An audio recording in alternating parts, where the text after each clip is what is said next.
Tandalja Shubham party plot પાસે આંગણ society નજીક TP 22માં final plot number 90 લગભગ 978 ચોરસ મીટરની જમીનનો ટુકડો હતો, જે કોર્પોરેશનમાં અરજી કરી અને આ પ્લોટ વેચાણથી માગેલ હતો, જે સામાન્ય સભાએ મંજૂર કર્યો હતો. આ સામાન્ય સભાનો ઠરાવ રાજ્ય સરકારમાં રિફર કરતાં ત્યાંથી નામંજૂર થઈને આવેલ છે.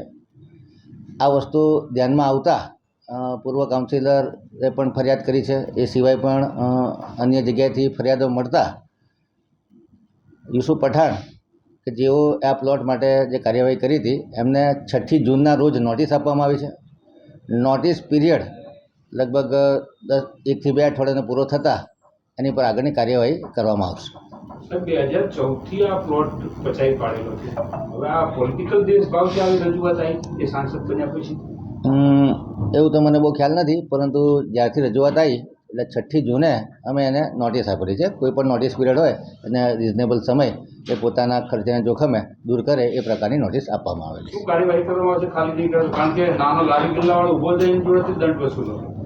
કીધું ને કે નોટિસ પીરિયડ પૂરો થતાં અમારી માલિકીનો પ્લોટ હશે તો 100% ખાલી કરવામાં આવશે. લેન્ડ ગ્રેબિંગ કરવામાં આવશે એ આગળની ચર્ચા વિચારણા કરી નક્કી કરીશું. Thank you.